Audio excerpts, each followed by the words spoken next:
el exec, el vele, el fenómeno que todos quieren ser, el chamaquito que no pueden entender. How we doing, guys? Welcome to the Exec Talk Podcast. I am your host, Elvalez. How are we doing? We are officially done with the first Sunday of NFL football. And boy, takeaway number one of this weekend. People are rusty, okay? No preseason really affects people, really affects quarterbacks, okay? Really affects offensive line play. But we got some good games. We got some... I'm not going to say that we got, I'm not going to say that we didn't get some answers to the rookies and stuff like that, but week one is just very, wishy-washy with what you see from teams. Because, for example, we're going to talk about some teams that won that most likely will not be that good. And then we're going to talk about teams that lost that probably will be some type of good. Although this week is probably not that week. We're doing pretty well on our picks. So we're doing it spot on, except a couple of what I call placing a piece of turd on the football field. We saw a couple of those. From surprising teams, to be honest. But other than that, Joey Logano wins at Atlanta. The first playoff race. Kyle Larson crashed. Denny Hamlin crashed. I mean, a lot of people. Truex Jr. crashed. So a lot of championship hopefuls, did not finish very well. So what happens now is that the next cutoff is this weekend at the Glen, Watkins Glen road course. I expect SVG, AJ Allmendinger. I expect Kyle Larson to be extremely aggressive. Same thing with Martin Truex. Extremely aggressive to try to get in, because if you win, you automatically move on to the next round. If not, you have to get the points in order to move on. And for them crashing out, they didn't get no big points, so now they have to win in order to move on. If not, they get cut out of the 16. A Ford won, Logano, but Chastain was up there, Bowman was up there, so Hendrick was up there most of the day, especially after Kyle Larson. Kyle Larson was in the front when he crashed. He was like fourth, and he came off a turn 2, and the car just snapped on him. And when I mean snap, I mean like at 180 miles an hour, he's turning left, and out of nowhere, car took a right straight into the wall. Really bizarre. Happens when you get loose, hit a bump, land back, shakes the car, you overcorrect, and you're hit the wall at 180. Thank God for the safety barrier. He was fine. He even said it on the radio. He was like, I don't know what happened. Do you know? Asking the crew chief. He's like, nope. And so they'll probably figure it out. But I expected this weekend to be extremely contentious and competitive at the Glen, where various drivers that maybe at ovals wouldn't have the best shot to win in this race, they have a chance to move on. Guys like SVG, guys like AJ Allmendinger, but I'm really looking forward to Kyle Larson, Martin Truex Jr., Chase Elliott, the real Christopher Bell, the real, savants at the road course racing, along with SVG and AJ, and Daniel Suarez to be in the mix. Come Sunday. All right, let's get straight to it. NCAA. Big picture. NCAA. Texas looks like a champion. They look like they're going to be in the top 4, maybe number 1. Although Georgia's Carson Beck is playing really well. Quinn Ewers is going for a Heisman. Michigan's done. Yeah, I'm saying it right now, week 2. Michigan's done. That's it. Unless Warren and Orgy find a way to, and Sherrone Moore find a way to just basically, you have to replace 18 NFL draft picks. You're not going to do it. And you lost your quarterback, which is the biggest thing. I just don't see the passing game. I don't see the same running game. The defense is letting up too many yards. Quinn Ewers is playing well. Blue is running the ball really well. He got hurt and came back. But, I think overall Texas is one of those teams. Alabama is up and down right now. Jalen Milroe has a bunch of talent, but, he lost Isaiah Bond. He does have Prentice. If we go through the scores,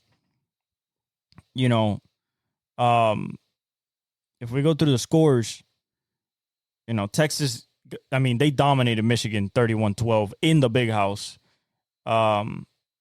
Georgia Tech loses against Kyle McCord in Syracuse, the former Ohio State QB. And then Northern Illinois beats Riley Leonard, Notre Dame, and Marcus Freeman in a game that I could just describe as highly disappointing for such a big program with so much history, so much hype coming in, and for you to get knocked off by Northern Illinois on a last-second 35-yard field goal is it's ridiculous to me, if you're asking me. But if we go through the scores of NCAA this week real quickly, just some things that to point out.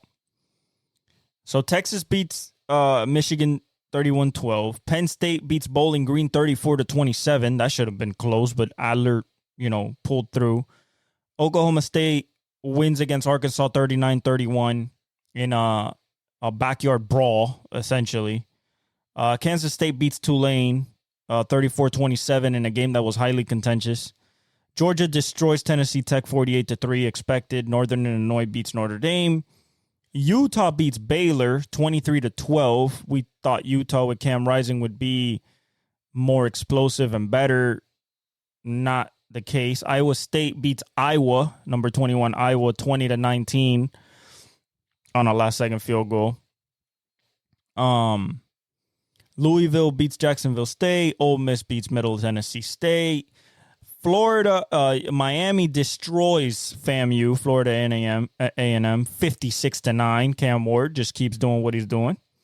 Bama started off a little slow, but got to clicking against South Florida, 42-16.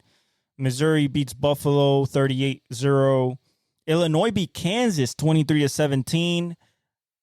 Surprising, if I do say so. I thought Jalen Daniels was gonna be pretty good, but they lost.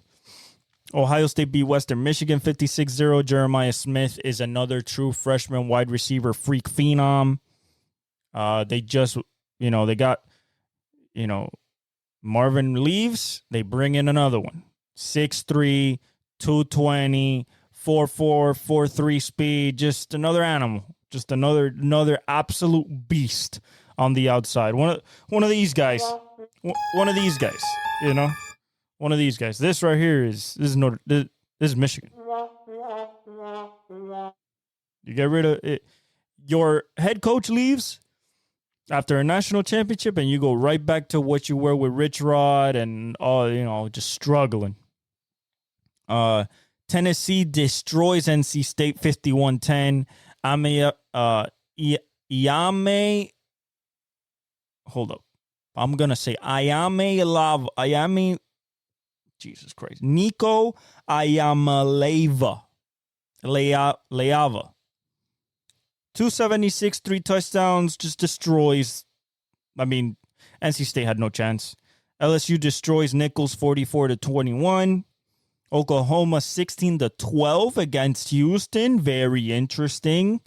But they're number 15, so maybe that's a reason why. Clemson gets back on the winning column, 66-20 against Appalachian State.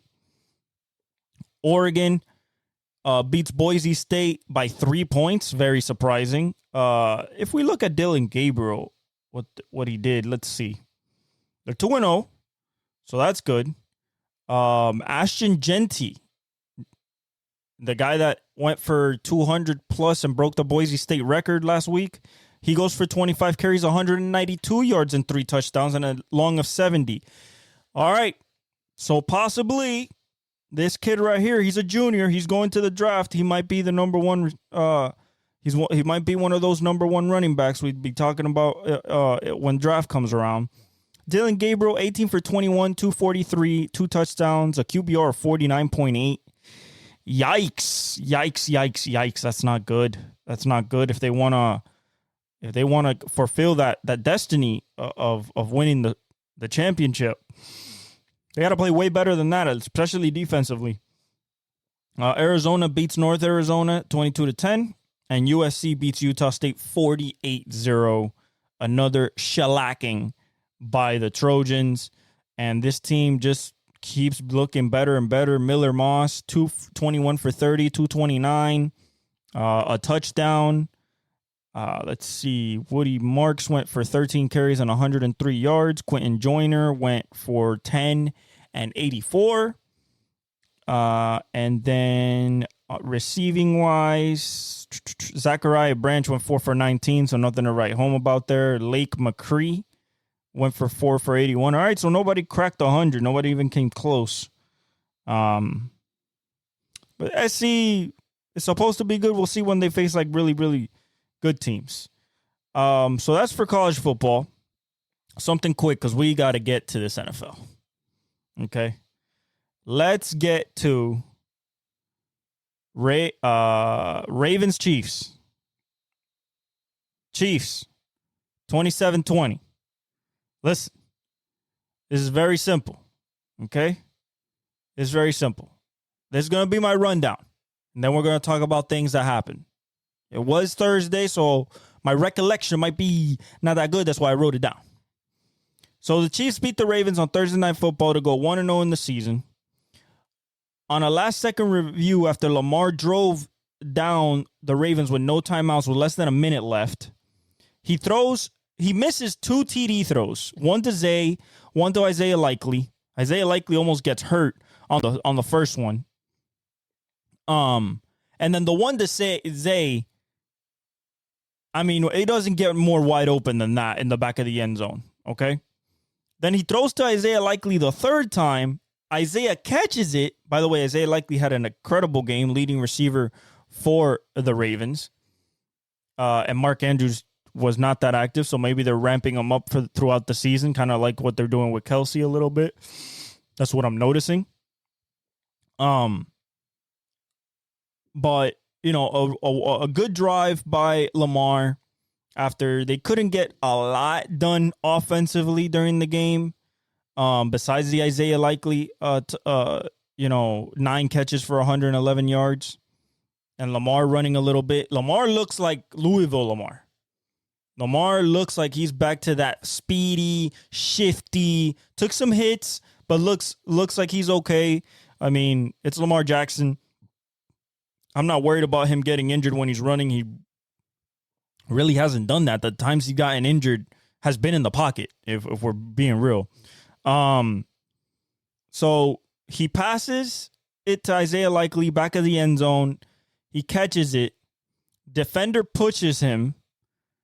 And pushes him enough where when he lands 1 inch out of bounds. We're talking about a toe. We're talking about KD when he was with the Nets against the Bucks, Game 6, when he ties the game instead of being behind the line to win. Yeah, in the Eastern Conference Finals. Yeah, that's what I'm talking about. 1 inch, and that ended the game. Xavier Worthy, 2 touchdowns on an end around, showed his speed, was incredible, exactly what I expected. On a busted coverage, but still, Pat put the ball where it's supposed to be. You know, they didn't take it. They didn't take into the Ravens did not take into account in that play. There were miscommunication in the back end. Safety didn't go over the top. It was wide open. Other than that, the QBs were just getting the rust off. Lamar went for 122 rushing, which was, I mean, he looks like his old self, like I said. His Heisman year at Louisville. Mahomes needs to get a little bit more settled with his receivers. Travis looks like they're going to ease him into the season. They weren't looking for him that much. You know, that could also be that Kyle Hamilton was on him all night long, and they wanted to take that away.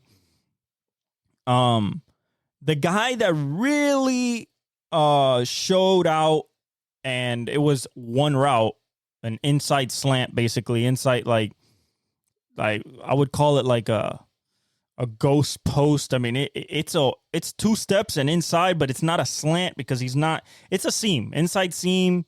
Was Rashee Rice? He got over 100 yards on. He basically looked like their number one receiver. Over 100 yards on the same play, probably 4 or 5 times over. Broke some tackles, so he looks like he's gonna be the number one when it comes to yak and when it comes to you know, Mahomes' first options. If Travis is not open, Travis still got open, and you know, Mahomes did his thing still in the fourth.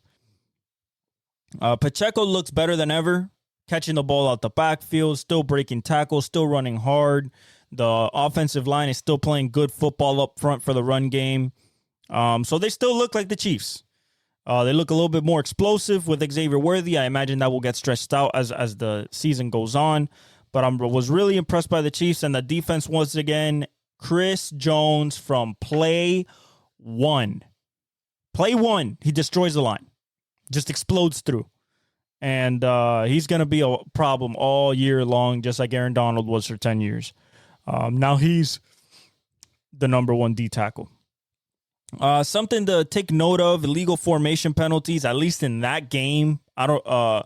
Throughout the National Football League, this illegal formation penalty was not called throughout the weekend. But in this game especially was definitely called. We're talking about like 4 or 5 times when your tackle's head is not breaking the waistline of the center. So basically trying to get more space between you and the D end, which is smart, but it's also cheating because you're making the D end's life harder illegally.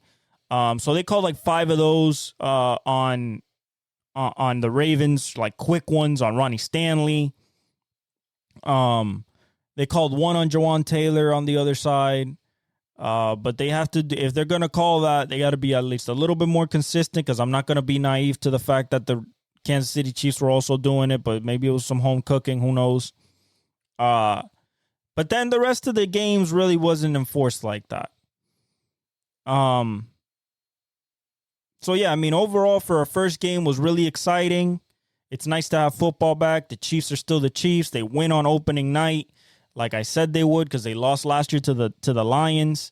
So really, really good win for the Chiefs. The next game, Packers-Eagles. Eagles win 34-29. Saquon scores 3 TDs, 2 rushing, 1 receiving. I believe it was 3 TDs. Let me just check that right quick for you guys. Let's go through the stats a little bit on the Chiefs and Ravens games just real quickly. Lamar went 26 for 41, 273 yards, so a lot of pass attempts, 41. QBR of 65.5. Rating of 90.8. Lamar also ran 16 carries for 122, an average of 7.6. Derrick Henry went 13 for 46. The addition of Derrick Henry, although it seemed like it worked at the beginning, they're going to have to figure out how they want to play, because Derrick Henry's not a guy over his career to have to get the ball from a standstill. And what I mean by that is from the shotgun, which is what Lamar mostly plays. So I expect Harbaugh and that offensive, that offense to evolve into a little bit more out of the eye So you give Derrick Henry the ability to see the line and see the blocks line up, where the linebackers are, because that's when he really gets ahead of steam and knows how to cut and stuff like that. Isaiah Likely went 9 for 111. Rashad Bateman went 2 for 53. Zay Flowers went 6 for 37, so not six catches on 10 targets, but not a lot of yardage. And defense played well, but the Chiefs were just a little bit too much. Patrick Mahomes went 20 for 28, pretty efficient, 291. A QBR of 70, nothing crazy. A rating of 101.9. Isaiah Pacheco went 15 carries for 45 yards, but they were tough yards when they needed them. Kind of like what he did in the Super Bowl. And then Xavier Worthy did the one rush, his first touch, which was the end around for 21 yards on the touchdown. Rashee Rice went 7 catches for 103 and a long of 33, where he broke like 3 tackles on 9 targets. Xavier Worthy went 2 for 47 and a touchdown, long of 35, which was the touchdown on 3 targets. And then Kelce 3 for 44 on 4 targets. I think they're just easing him in slowly. The defense played great. I expect the Chiefs to be very much in the Super Bowl picture. All right, Eagles-Packers. First of all, let's get Jordan Love out of the way. He will miss. Last thing we heard was a sprained MCL, 3 to 4 weeks. But supposedly, Adam Schefter said that it might be week to week. So we'll see. They said that Matt LaFleur said that Malik Willis, if Jordan can't go, Malik Willis will be the starting quarterback. Holy shit, if that is what your predicament is in week 2 for the Packers. 34-29.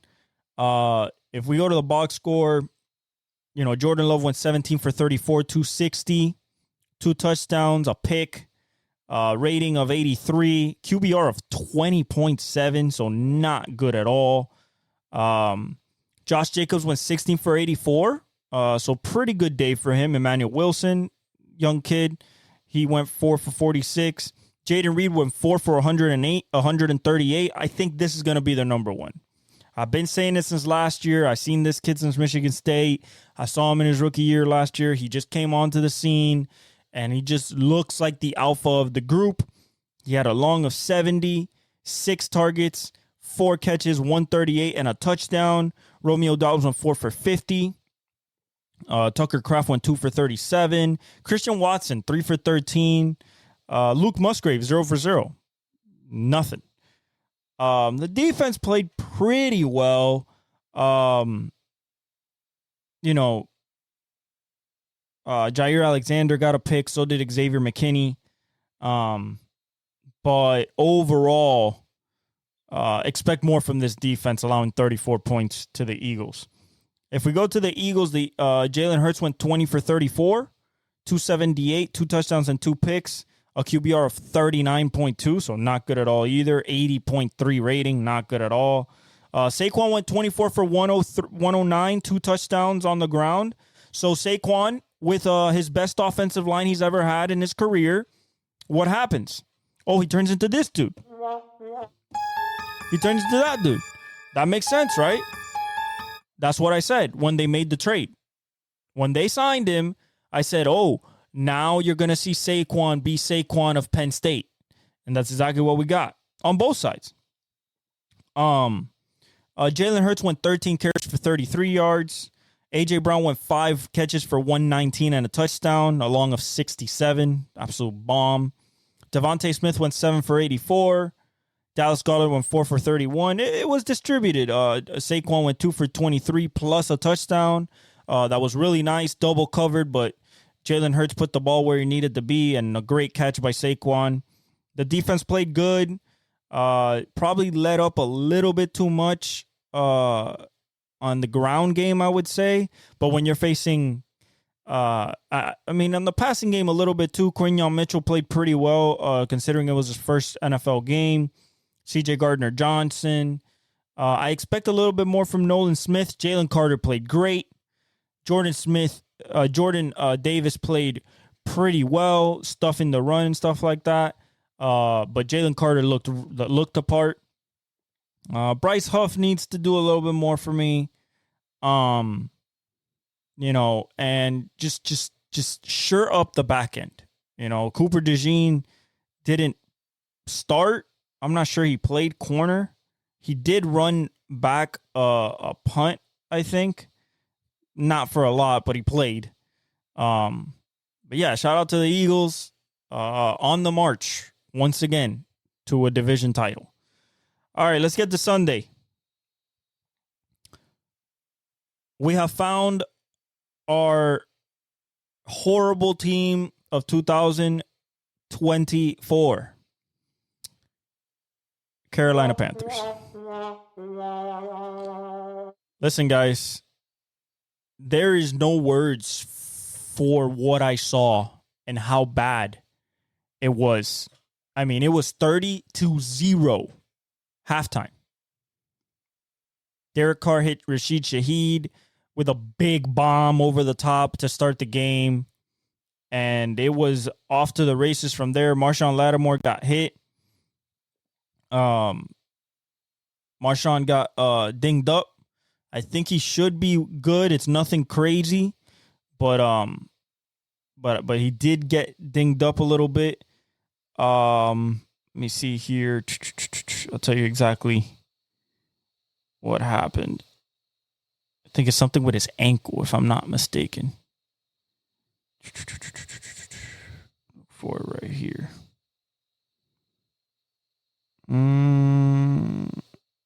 There it is. Marshawn left hamstring injury. We don't know yet, but hamstrings are tricky. But it was 47-10, guys. I mean, it was a massacre. If we look at the Panthers stats, we go 13 for 30 for Bryce. Looked really, really. I mean, I thought that there would be growth. I thought that there would be progression. Maybe like get back a little bit to that Alabama type of Bryce Young. No shot in hell. Okay. Even with Xavier Leggett and everything like that, disappointing as it can be. 13 for 30, 161, 2 picks, no touchdowns, a 10.1, a 10.7 QBR, 32.8 QB rating. I mean, it was bad, and it did not get any better. Miles Sanders went 5 for 22 yards on the ground, so no running game. Thielen went 3 for 49 on 4 targets. Jonathan Mingo went 2 for 40. Xavier Leggett went 4 for 35. Deontay Johnson went 2 for 19. Nothing. The rookie Jatavion Sanders 1 for 4 yards. The defense got lit up. You could tell that they don't have no Brian Burns. J.C. Horn got lit up over the top in that first Rashid Shaheed touchdown. Just bad, and it will continue to be bad, unfortunately. I don't know if they're just going to pull the plug on Bryce Young 4 or 5 games into the season. I don't know if there's any way for this team to get better. I feel bad for Dave Canales that this is what he inherited. They tried. The Saints aren't world beaters. This is not the Eagles. This is not, I hate to say it, but, early in the season, this is not the Cowboys. This is not, this is, middle of the pack, Saints. And they put 47 on you? Woo! Cooked. That whole team. Derek Carr, 19 for 23, 200 yards, super efficient. 85 QBR, 142.5, really high QB rating. Alvin Kamara went 15 for 83 and a touchdown. Rashid Shaheed went 3 for 73 and a touchdown. Foster Moreau went 4 for 43 and a touchdown on a broken play, basically, that Derek Carr moved to his right and then threw it back left that you shouldn't do, but he found Foster Moreau. And then Alvin Kamara caught 5 for 27. Jawan Johnson went 2 for 26 and a touchdown. Jamal Williams caught a pass for 13 yards, and Chris Olave went 2 for 11. Sorry, fantasy people. Hopefully he'll have better days, but 2 for 11 against a defense that, to be honest, was garbage. It doesn't look good for Chris Olave, and I love the guy. The defense did his thing. Fumbles, picks, everything that you could ask for. Just an overall blowout, guys. Just an absolute blowout. Bills beat the Cardinals. We picked that one, but it was not easy. Like I said, I would not be surprised if it was a close game. Guess what it was? A close game. Get what the Bills did. They came back. They were down 17-0 at one point, 17-3. Came back in the second half, scored 14 in the third quarter while holding the Cardinals to 0, and then scored 10 in the fourth to seal it 34-28. Josh Allen being Josh Allen. But let's get to Kyler. 21 for 31. Looked mobile. The ACL's completely healed. 162, 4 sacks for 16 yards, 83.4 QB rating, 91.1 QB rating, QBR. So passer rating 91.1, QB rating 83.4. Kyler 5 carries, 57 yards. James Conner 16 carries for 50 yards, so 3.1 yards a carry, not good at all. Greg Dortch went 6 for 47. Looked like he was looking for him mostly. Trey McBride went 3 for 30. James Conner caught 3 for 33. Marvin Harrison Jr., 3 targets, 1 catch, 4 yards, and he was open at the end of the game. We all seen the still shot, wide open, nobody around him, and Kyler was running around and didn't find him. Could have been the potential game-winning touchdown late in the game. For the Bills, they look like the Bills. A little bit of good, a lot of good, a little bit of bad. That's just how they are. Josh Allen went 18 for 23, 232. A QBR of 90.1, a rating of 137.7, so good numbers. James Cook went 19 carries for 71 yards. Josh Allen ran 9 times for 31 yards and 2 touchdowns. For you fantasy junkies out there, Keon Coleman went 4 for 51, so he led the team in receiving, on 5 targets. No touchdowns, but, the rookie is getting settled in. Khalil Shakir caught a touchdown, a really nice one, of 19 yards.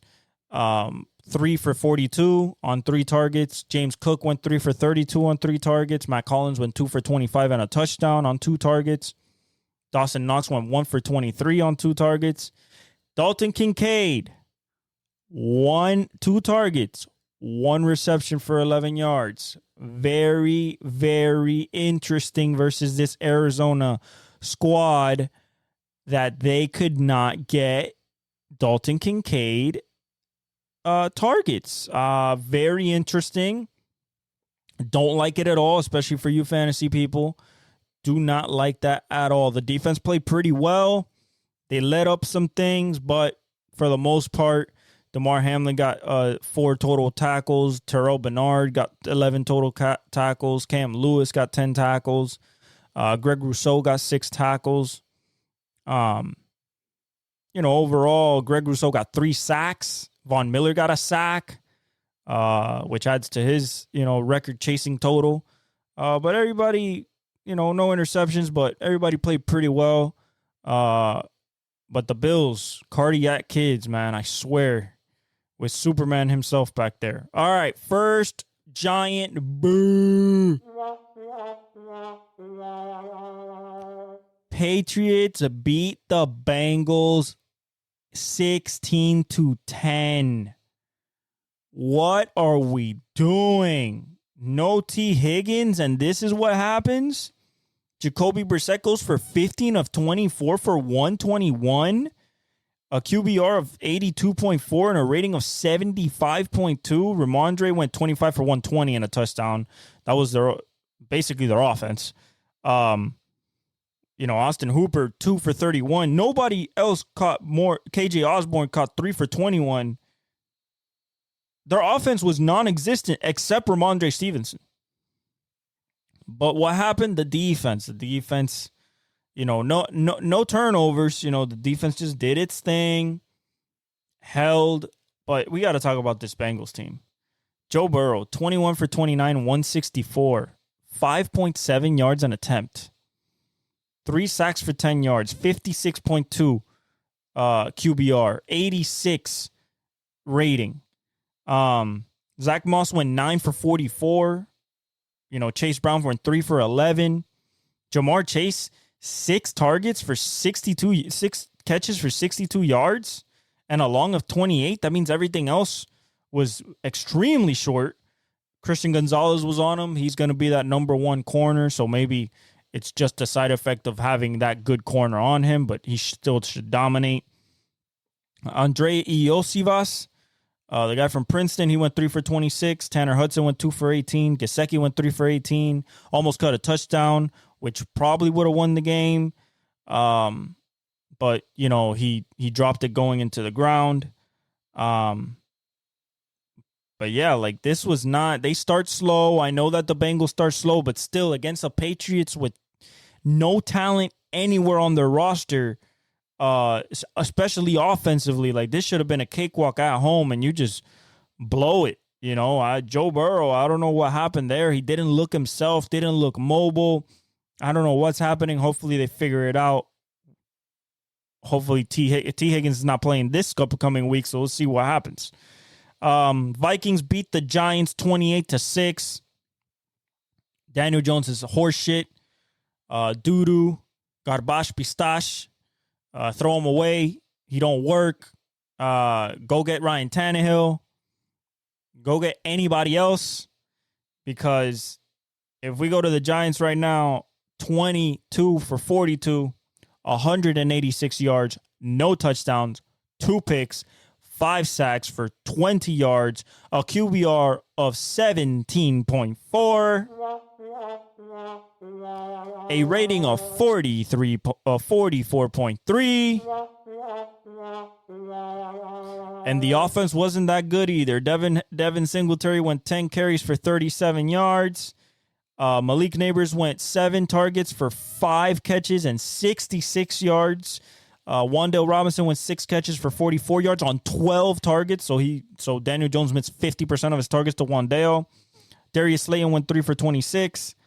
Jalen Hyatt didn't even get a catch. He got 1 target.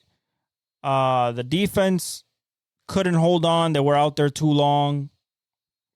Yeah, this team, along with the Panthers, is going to be so sad. This is why I told fantasy managers, do not draft Malik Neighbors. It's not because of Malik. It's because of the quarterback play.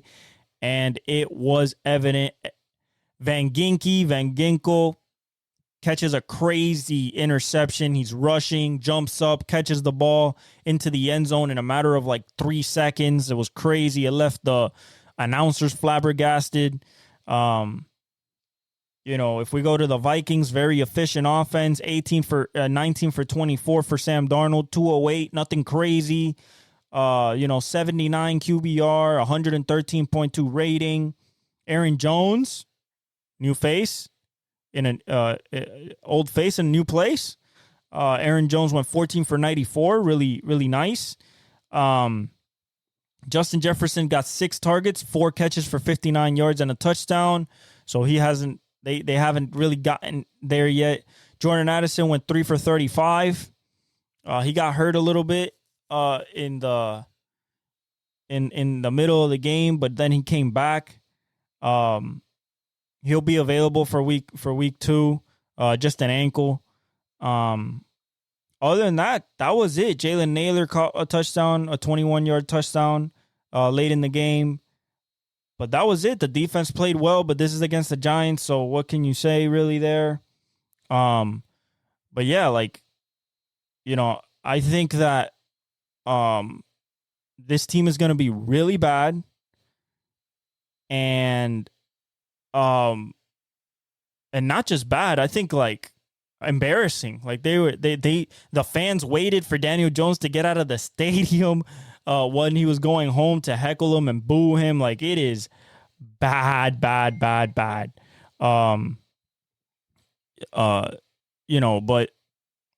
the Vikings, what I can say about the Vikings is that with Sam Darnold, and I said it before the game, and I said it when JJ got hurt. I believe in KOC. I believe in Kevin O'Connell in this offense. He did it with Kirk Cousins.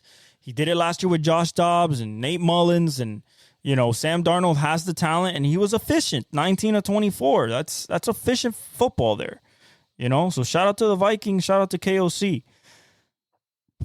The Bears and Titans, 24-17. Titans had this in the bag until Will Levis decided to throw, or attempt to throw, a falling pitch while getting sacked. If he would have gotten sacked, he would have just lost like 2 yards, and they could have lived for another down and still kept the lead. No, he throws it up in the air thinking he's going to get a completion. Tyreek Stevenson picks it off. Then the game was 17-17. And Tyreek Stevenson takes it to the house. Jonathan Owens, Simone Biles' husband, gets a touchdown off a blocked punt. If we go to Will Levis, 19 for 32, 127, 1 touchdown, 2 picks, 3 sacks for 23 yards, 31.1 QBR, 52.5 rating. Tony Pollard went 16 for 82, so pretty good. They didn't use Tajay Spears, 4 carries for 21 yards. Calvin Ridley went 3 for 50 on 7 targets. Tyler Boyd went 3 for 18 on 5 targets. Chiga Okonkwo caught a touchdown, but he was 2 for 15 on 2 targets. And DeAndre Hopkins got 1 target, 1 catch, 8 yards. The defense played pretty well. Kept them in the game. Actually, was winning them the game. But, Levis fumbled. Julius Chestnut fumbled. And, I thought this Titans team would be better with the weapons and Will Levis. So far, not so much. Tavondre Sweat looked great. So did Jeffrey Simmons. Arden Key, Sebastian Joseph Day, L'Jarius Sneed, they all look good. But this offense needs to figure it out.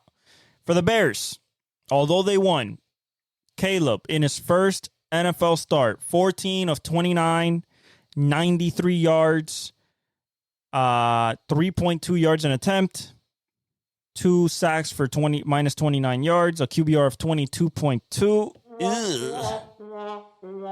A rating of 55.7. DeAndre Swift went 10 carries for 30 yards. DJ Moore went 5 catches for 36 yards on 8 targets. Keenan Allen went 4 for 29 on 11 targets. Rome Odunze went 1 for 11 on 4 targets. They'll figure it out, but this game was not pretty. Took sacks that he didn't need to take, that being Caleb. Thinking that he could, he missed some throws too. He missed some wide open throws. He missed one to Keenan Allen for a touchdown. He missed one to Rome. They'll figure it out, but, they got to win. At least they got to win. So they're off to a good start. For the Titans, figure out that offense, because right now it's not looking good. Okay? It's not looking good. Another disappointment. One that I'm going to have to hear about if they keep winning. Steelers beat the Falcons 18-10.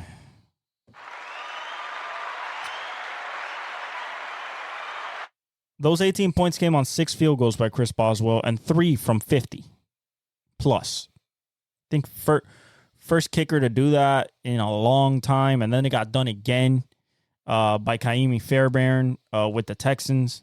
So let's go to the box score. Listen, Pittsburgh, Justin Fields, 17 for 23, 156. Nothing to write home about, just efficient. 2 sacks for minus 23 yards. a QBR of 43, garbage. Rating of 91.9, nah. Najee Harris went 20 carries for 70 yards, Mr. 3.5 yards a carry. Justin Fields ran 14 times for 57 yards for 4.1 yards a carry.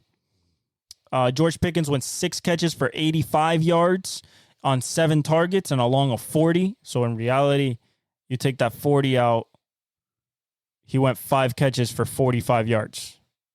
So let's not get crazy about, oh my God, he looks so great and everything. Guys, 1 catch for 40. Made that 85 yards. Everything else was short. Okay?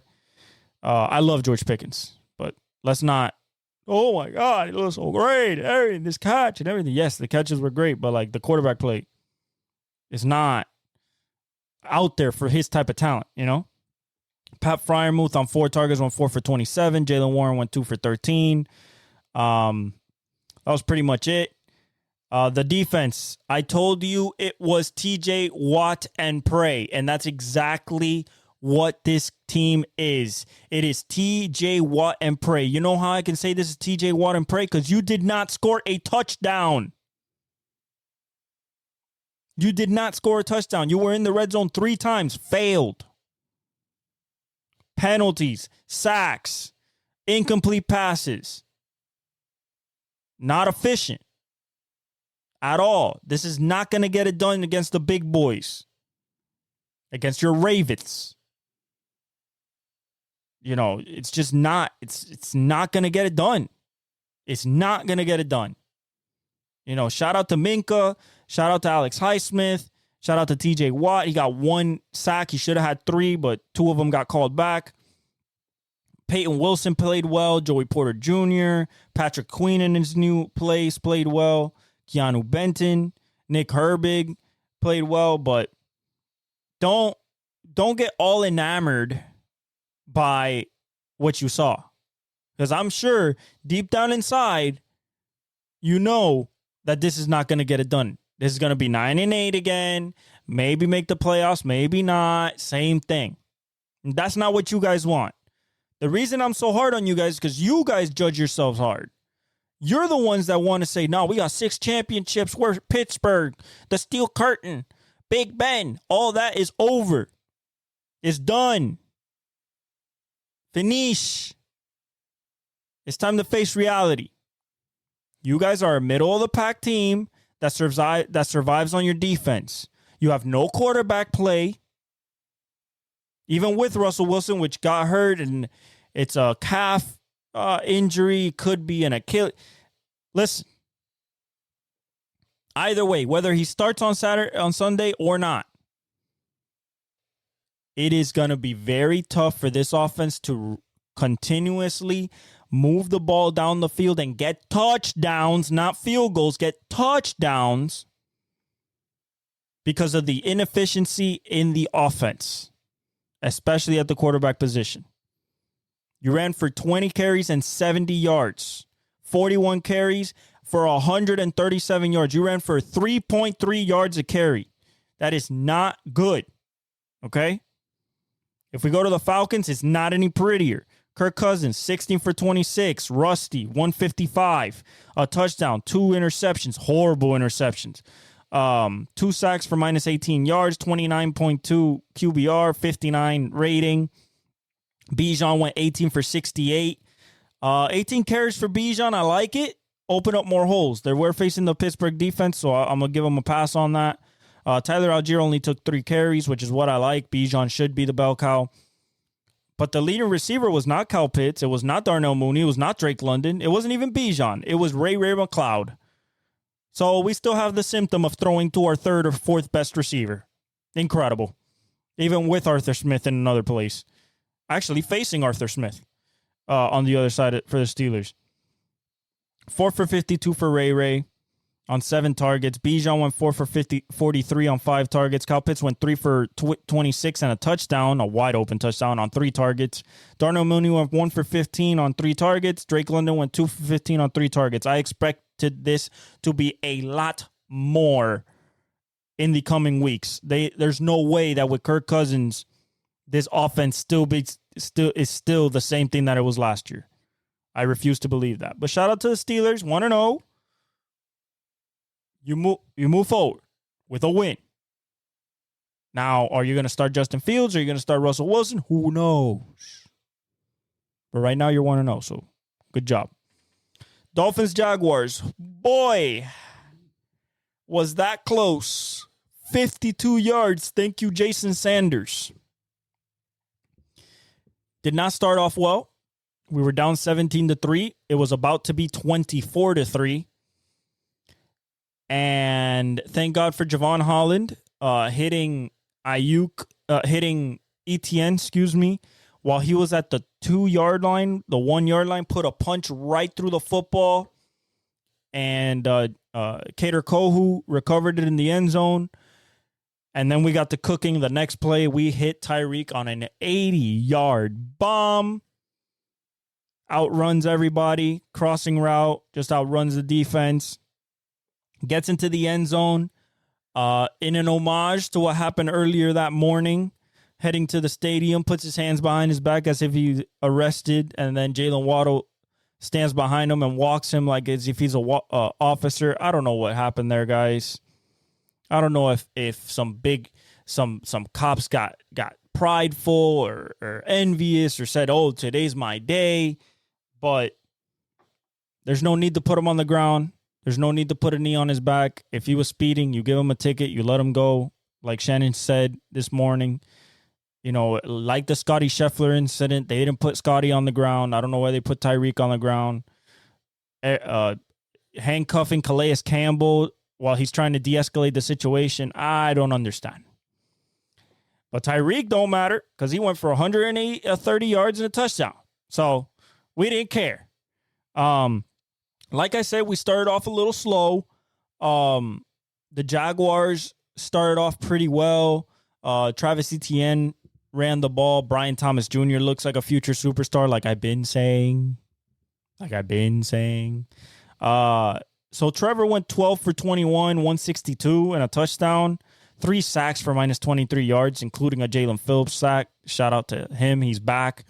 63.1 QBR, 97.7 rating. Tank Bigsby led him in rushing because he had a long of, 26, so it's not that much. 12 for 73. Travis Etienne went 12 for 44 and a touchdown. Gabe Davis led him in receiving, 3 for 62. Brian Thomas Jr. went 4 for 47 and a touchdown. A beautiful touchdown anticipation throw on the back of the end zone, toe tap. Christian Kirk went 1 for 30. So our defense did its job. Our defense definitely did its job. The back end did its job. Jalen Ramsey, newly paid, did their job. Tua was the leading passer this weekend, this week one so far with one game left. He went 23 for 37, 338.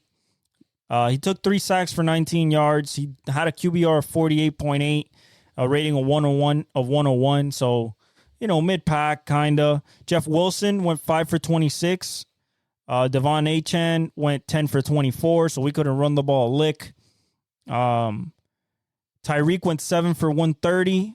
And a touchdown, the long of 80 on 12 targets. Jalen Waddle went 5 for 109, so we're back to over 100 yards for the both of them on 5 targets with a long of 63, another bomb. And Devon Achane went 7 for 76 on 7 targets. So shout out to Devon Achane out the backfield. We're going to use him a lot like that. The defense played really well, considering Emmanuel Agba got a sack. We just added him again to the thing because we didn't have no edge rushers. Jalen Ramsey played well. Zach Sealer played well on the inside. Javon Holland, like I said, the strip. Jalen Phillips played really well. He got a sack. So he's only gonna get better. So I'm really, really encouraged. Jordan Poyer played pretty good. So I'm really, really encouraged about what I see. And let's keep it going. For the Jaguars, I don't know. I don't know if it's the defense. I don't know. Tyson Campbell now is hurt and he's out for a little bit. They're starting corner. So I don't know. I don't know why they can't find Evan Ingram. I don't know why they can't, why Trevor can't find Brian Thomas Jr. more, Christian Kirk more.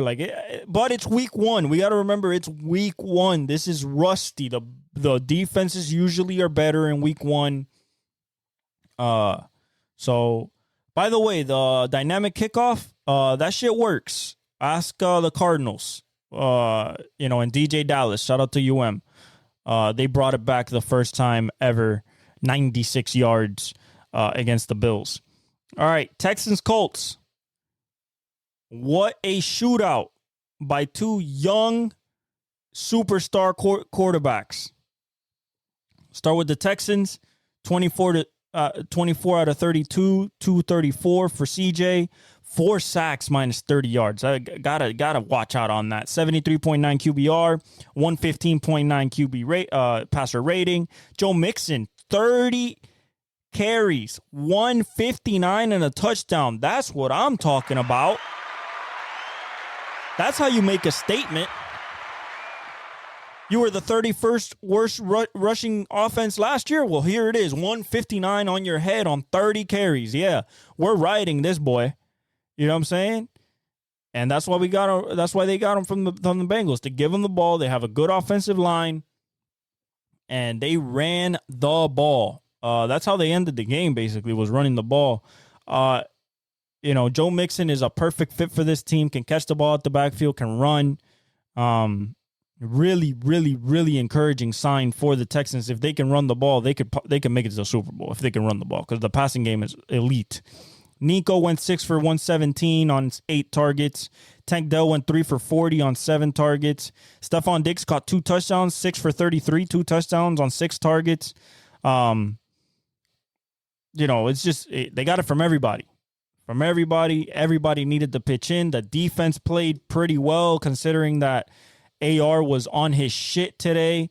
On Sunday, Daniil Hunter got us. He tried to get a sack. He didn't get a sack. But Mario Edwards got a sack. They pressured AR a lot, even when they pressured him, man, he let one of the most beautiful balls I've ever seen in my life go in the air to Alec Pierce. And it was a dime in the first half. But Anthony Richardson went 9 for 19, so he only completed 9 passes, 212. Took 2 sacks for minus 13 yards. He had a 87.7 QBR, a 101.2 passer rating. He ran the ball 6 times for 56 yards and a touchdown. He did throw a pick. Jonathan Taylor went 16 for 48, so not a lot. Alec Pierce went 3 catches for 127 and along a 60, which is the ball I'm talking about. On 3 targets. Ashton Dulin went 1 for 54 on that 1 target. Michael Pittman went 4 for 31 on 8 targets. Really disappointing there, but probably Stingley was on him, so you could do that with what you will. And then the rookie, Adonai Mitchell, AD, 5 targets, 1 catch, 2 yards. We're gonna see better days than that. AR overthrew him like twice wide open for touchdowns, so I expect them to clean that up. Their defense played relatively well, but they needed a little bit more from the back end. Nico Collins got loose a couple times, and then in the red zone, Bobby Slowick is going to dial it up. So the Texans look like the Texans. Encouraging signs for the Indianapolis Colts. Very encouraging signs from the Indianapolis Colts. Raiders Chargers 22-10. We knew what was going to happen here. Gardner Minshew versus Justin Herbert. It took a little time, but the Chargers started to, do their thing. Gardner Minshew went 25 for 33, 257, 4 sacks for minus 32 yards, a 29.8 QBR, a 95.1 passer rating. Zamir White went 13 for 44, not a lot. Alexander Madison went 5 for 19, not a lot. Jacoby Myers went 3 for 61. Devontae Adams went 5 for 59. on 3 and 6 targets respectively. Brock Bowers went 6 for 58 on 8 targets. Alexander Madison went 4 for 43 on 6 targets. But other than that, there was nothing at all for this offense. Max Crosby got a sack. Christian Wilkins did really well inside on his debut. They have a dominant inside, but their outside is questionable, if we say the least. They had a fight. Jack Jones got thrown out. I mean, it was a mess. Okay. And then for the Chargers, 22 points, what we expected from a hardball type of games, really mucky it up. Justin Herbert, nothing special. 17 of 26, 144, 31.8 QBR, 92.5 rating. J.K. Dobbins, the former Ohio State Buckeye, showing out. 10 carries, 135, and a touchdown, a long of 61. Gus Edwards went 11 for 26. Ladd McConkey, two-time national champion at Georgia, 5 for 39 on 7 targets. Quentin Johnston caught a couple balls. Surprise, surprise. 5 targets, three catches for 38 yards. Hayden Hurst went 2 for 33, so they didn't pass the ball at all. I mean, Joshua Palmer went 2 for 15. It was very dink and dunk. It was not a lot of down the field passing. Their defense played pretty well. Khalil Mack got a fumble recovery. Joey Bosa got a sack. Khalil Mack also got a sack, I believe. I'm looking for it actually here. Yeah, he got 1.5 sacks. So they played pretty well. The back end played pretty well, but this is against the Raiders, so there's nothing to write home about. Harbaugh gets another win in his debut as the Chargers coach. I expect the offense to be better, but they have no talent on the outside. I mean, they really don't have a number one. I expect Ladd McConkey to try to take that role. If not, Quentin Johnston better catch the ball to try to take that role, but he's more like a deep threat now. Joshua Palmer is the guy that maybe can take that role, but we'll see. But it was kind of sloppy and everything, but that's exactly how Harbaugh wants it. So shout out to the Chargers. The Seahawks beat the Broncos 26-20 in an exciting game. Bo Nix goes 26 for 42 in his debut, 138, 2 picks, no touchdowns, QBR of 30.1, passer rating of 47.5, so, ugly. Ran the ball for 35 yards on 5 carries. Jaleel McLaughlin led them in rushing at the running back position, 10 carries for 27 yards, so nothing at all. They ran for 99 yards on 25 carries. Not good. Josh Reynolds went 5 receptions for 45 yards on 8 targets. Devon Vele, the rookie from Utah, he went 8 for 39 on 8 targets. Cortland Sutton went 4 for 38 on 12 targets. Throw a guy 12 times and you get 4 receptions. That's what happens when Reek Woolen and Kobe Durant are on the other side. Kobe Bryant are on the other side, and Devin Witherspoon. Just not a lot to write home about. The defense played relatively well. Jonathan Cooper got two sacks. But other than that, Alex Singleton got a pick. But other than that was it. Nothing to write home about. Sean hasn't really opened the playbook yet. The receivers, at least against the Seattle defense, couldn't get that much separation. Cortland Sutton, Josh Reynolds, they just couldn't get that type of separation to try to make big plays. I think it'll be better, but for his first game, he showed me some things. I believe that there's a future there. For the Seahawks, Geno went 18 for 25, 171. I mean, look at these numbers by these quarterbacks. Like, under 200 yards is incredible. That's how you know they're rusty. QBR of 70.9, a passer rating of 87.2. Kenneth Walker went 20 for 103, and they won it on Kenneth Walker's back and a touchdown. They literally won it on Kenneth Walker's back at the end. They just gave it to him and let the line and just ran outside and let his speed and physicality just take him home. Tyler Lockett went 6 for 77, 7 targets. Zach Charbonnet went 2 for 29. DK went 3 for 29 on 4 targets. JSN went 2 for 19 on 2 targets. Noah Fant, 2 for 11 on 4 targets.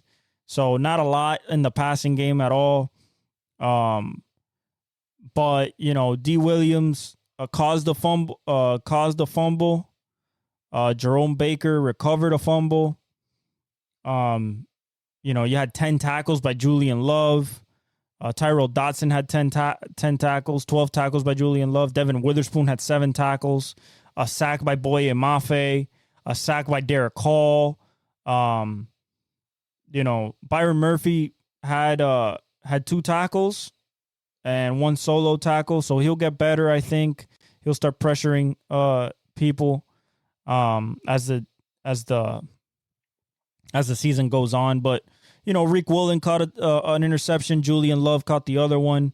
I expect Seattle to be good this year, but it's all on Geno how high he can take them, because that defense is really good, and I think McDonald is going to have them playing really well all season.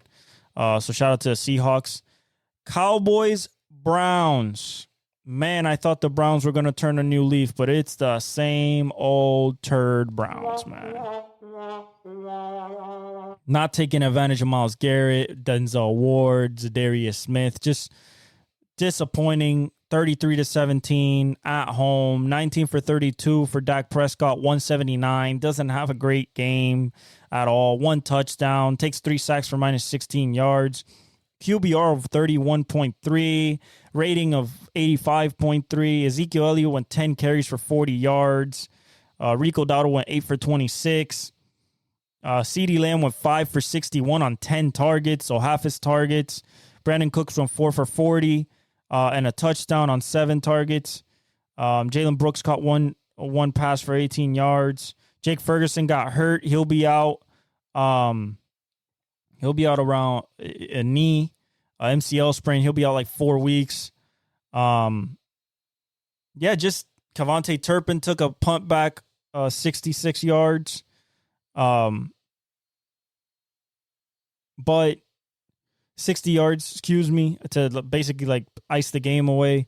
But the thing is, the Browns, man, and that defense, gotta give it to the Cowboys defense. You got sacks by DeMarvion Overshown. You have 2 sacks by Eric Kendricks, 2 sacks by DeMarcus Lawrence, a sack by Micah. Micah destroyed the line today, but the Lions were missing both right tackles. So, you know, they're starting right tackle with, I believe, Jarek Wills, and they were missing their backup right tackle as well. So they were just feasting. Deshaun went 24 for 45 for 169 yards, so not good. A touchdown, 2 interceptions, 6 sacks for minus 32 yards, a QBR of 9.4. A passer rating of 51.1. Jerome Ford went 12 for 44, basically nothing. David Njoku went 4 for 44. He got hurt. He has a high ankle sprain. He's week to week. But it's not believed to be one of the bad ones, a grade 2 or 3, where which is bad and out for 6 or 8 weeks, or surgery. Jordan Akins, 3 for 27. Jerry Jeudy, 3 for 25 and a touchdown. So Jerry Jeudy hits the paint. Amari Cooper, 2 for 16 on 9 targets. I mean, it just missed them wide open. I'm talking about wide open, 6-8 yards missing them. Just Deshaun's out of sorts, basically. I wish that he would go back to at least somewhat his form from the Texans, but I don't think it's there anymore, to be honest. And people are saying maybe it's time to cut their losses. I think it's just this Dallas defense. It's week 1. I'm gonna give it another, 3 weeks to see if he progressive. If not, it's gonna be time to have that conversation. about, that $230 million possibly being one of the worst contract ever given, up there with like Albert Haynesworth when the Redskins gave him that contract, coming from Tennessee all those years ago. Their defense played well. They just couldn't hold up. They got tired. Juan Thornhill played well. Owusu Koromoa had 9 tackles. You had Zadarius Smith with a sack. Dalvin Tomlinson with the sack. Myles Garrett had a sack. They played well, but if you're out there too long, you're gonna suffer the consequences. And Dak picked them apart little by little, and 33-17 is what you get. Now, I don't want to hear you Cowboys fans saying, "Oh my God, look at us. We are back." Nah. It is September. We'll talk to you guys when it's January and it's gut checking time, okay? I don't want to, you're just like the Boston Celtics. I don't want to hear nothing about September, October wins with you guys at all, especially against a team that has an inept quarterback in week 1. I don't want to hear, and no right tackles. I don't want to hear it. I don't want to hear it. Dak didn't play great. He broke the bank an hour before the game at his hotel room, broke the bank, 200 and I want to get the exact numbers. I know it's $60 million a year, which is what people predicted and everything. I don't think most people think that they don't deserve it. I tend to agree. But they gave, by the way, Derek Brown, the DT for the Panthers, believed to have suffered a season-ending knee injury, unfortunately. Chris Boswell hit the 3 or more field goals for over 50 yards, 57, 51, and 56 against the Atlanta Falcons. All right, so the new leader in highest paid quarterbacks is Dak at $60 million a year. Joe Burrow's at $55. And it was a $240 million 4-year contract extension with $231 million guaranteed. That puts him $1 million over the fully guaranteed contract of Deshaun Watson. And yeah, so they said he played like it. He didn't get to 200 yards, so I don't think so. We'll see as the season goes on. I don't want to hear about it in September. Commanders, Buccaneers. We knew the Bucs were a much more experienced team. They looked a lot, really, really, really good. Jaden Daniels went 17 for 24, 184. 2 sacks for minus 23 yards, a 41.9 QBR, a rating of 93.1. He ran for 16 carries for 88 yards and 2 touchdowns. So the running is there. They couldn't run the ball, though. Brian Robinson went 12 for 40. Austin Eckler went 2 for 10. Austin Eckler went 4 for 54, 4 for 52 on 4 targets. That was his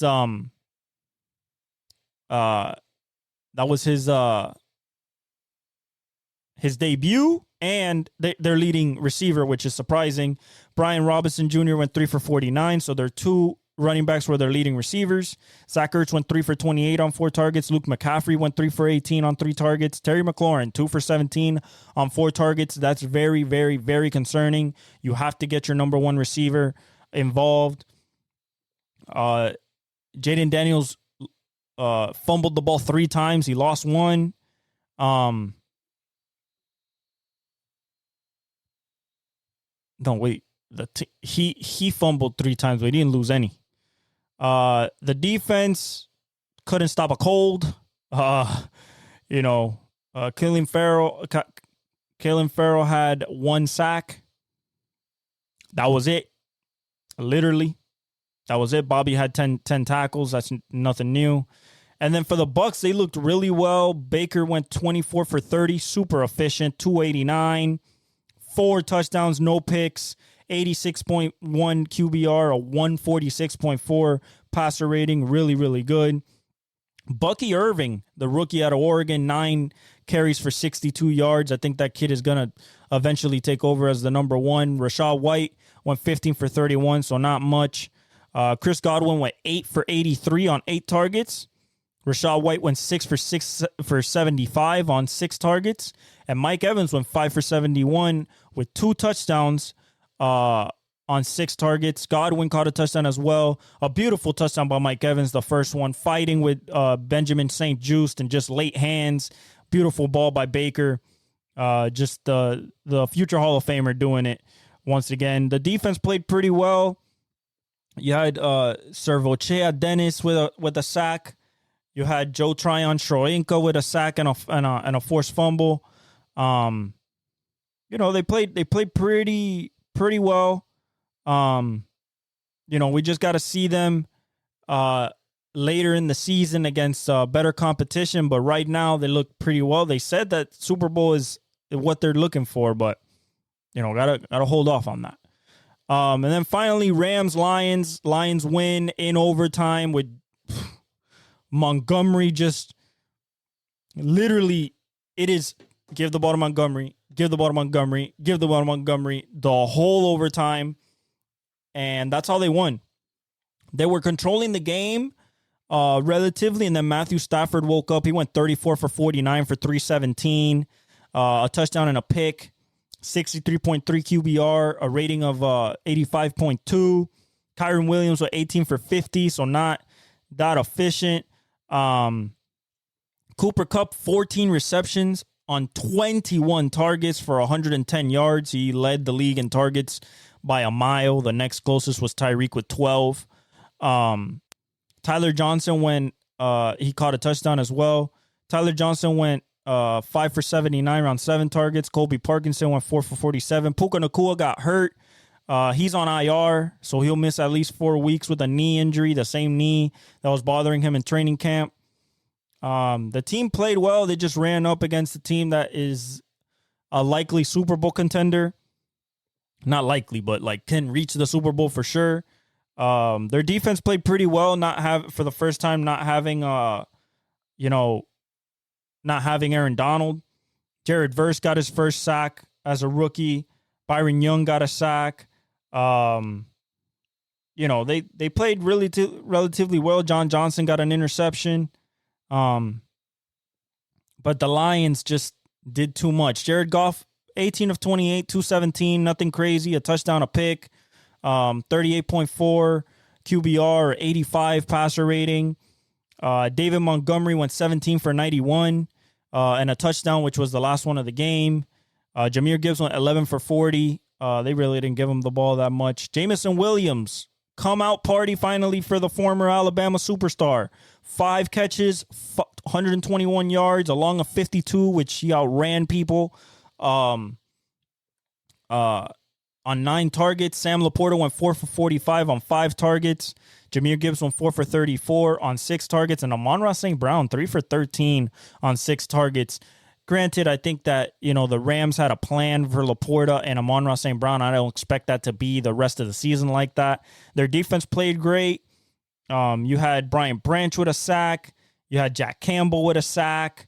Kyle Pico with a sack. Aiden Hutchinson with a sack as well, but he was eating up people just like TJ Watt and Michael Parsons were doing earlier in the day. Carlton Davis played well. Terrion Arnold, the rookie out of Alabama, played well. That team looks very dangerous. Very, very, very dangerous. Marcus Davenport got half a sack. Kirby Joseph got a pick. They look very, very, very dangerous, and I like them. I like those lines. All right, that was your rundown. We have the 49ers and the Jets today. We know we're going 49ers. I expect I just trust Brock Purdy, Kyle Shanahan, Brandon Ayuk, Debo, Trent Williams, George Kittle, Debo, that they've done it before. More than a guy that's coming off an Achilles injury, an unproven offensive line. Garrett Wilson, Breece Hall, yes. Mike Williams, yes. Great defense, yes. But I think that defense that defense is going to get worn down in the later stages of the game because they're going to be out there so long. I don't see Aaron Rodgers just lighting up this 49ers defense. I think they're going to get after him, especially Nick Bosa. I expect it to be not a close game, but I don't expect it to be a blowout either. Maybe something in like the 7-10 range. The line is at 3.5 right now for the San Francisco at home. That's basically the hometown discount. So I'm going 49ers. Okay, we're going 49ers in this one. And then to finish it off, we got the final stretch of baseball. We have the Yankees and Orioles, half a game between them for that number 1 AL East. Cleveland, 2.5 games up on KC for that number 1 in the Central. KC's coming on strong lately. They've won 4 in a row. Houston's 4.5 games up on Seattle. I think that's pretty singed up. Philadelphia has 7 games on the Mets. Atlanta falls under the Mets for the first time in the season. Philly got that, though. Milwaukee's 9 games up on the Cubs, so that's done. And then the Dodgers are 6 games up on the Padres and 6.5 games up on Arizona. I think they just have eked it out fully for that to have the number 1 the win in the NL West. Baltimore has a clear lead for the first spot in the wild card. Don't got to worry about them. KC has a 2.5 game lead over Minnesota.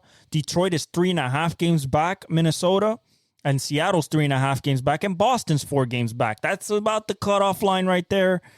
Detroit can make that push with Tarek Skubal and Kerry Carpenter and Riley Green and Cole Keefe and that whole lineup that they have with young rookies and second-year players. But right now, I think Minnesota has just a little bit on that 3.5 up. I think they have just enough. San Diego has 2 up on the Arizona Cardinals, who have 1.5 up on the Mets. And then the Mets are tied with Atlanta. So this down the stretch is going to be up and down depending on who wins, who loses. Chicago's 5 back. I don't think that they'll be much of a factor just because they don't have enough pop in the bats. And Seattle 6 back. I don't think that they can do that either. The stats. Bobby Witt came down from his torrid pace. He's at 336, still leading the league. Vlad is at 324. Aaron Judge is at 321. Luis Arias is still at 315. Jordan Alvarez is at 311. Shohei has dropped. He's at 291, so he's still in the 290s, but he's dropped. Jose Altuve is at 301. Marcell Ozuna's over 300 still. Home runs, Aaron Judge is stuck at 51. Ohtani hit his 46th yesterday. Anthony Santander's at 39. Juan Soto's at 38. Osuna's at 37. Gunnar Henderson's at 36. He's been hitting them the last few games. But like I said, I think the MVPs are done. It's Judge. It's Ohtani. Don't tell me about Francisco Lindor if he can't put him in the playoffs. I don't think that he'll have a chance. RBIs, Aaron Judge has 125. J-Ram has 106. Adames has 101. Ohtani has 101. So 50, 100 season for Ohtani possibly. And then I believe Bobby needs 1 more. Yeah, 98 RBIs, 2 more to get to 100 for Bobby Witt. I think he'll get that either today or tomorrow. I think that his... No CMC tonight. Oh, big news just came down. Calf Achilles, limited in practice this past week. Christian McCaffrey will not start. He will not play for the 49ers tonight. All right, that doesn't change my pick, but it's a very interesting development. It doesn't change my pick, but it's a very interesting development. That means Debo's going to have more of a load. Watch Kittle for a big game. Ayuk is going to be a focal point, so watch out for that. Hits, Bobby's going to get to 200. He does a 192. Luis Ariz at 181. Altuve's at 171. I don't think he'll get there. Vladdy's at 177. I don't think he'll get there, but Bobby's going to get there. Ellie's at 62 stolen bases. His pace has slowed down. Ohtani's still at 46. Bryce Terang cracked 40. He's at 41. Tarek Skubal is still going to be the AL Cy Young. Chris Sale's going to be the NL Cy Young. There's nothing to say about that. Chris Sale, 238. Tarek Skubal, 253 ERA. K's, Chris Sale, 213. Tarek Skubal, 208. They're 1-2. But yeah, that's it, guys. That's what is going down the stretch of the MLB season. We'll break down the football games, including the Monday night game, and pick our Sunday slate and our Thursday game on the Thursday episode. I love you guys. Like, subscribe, hit the notification bell. Thank you so much. God bless you, and I leave you all with the outro.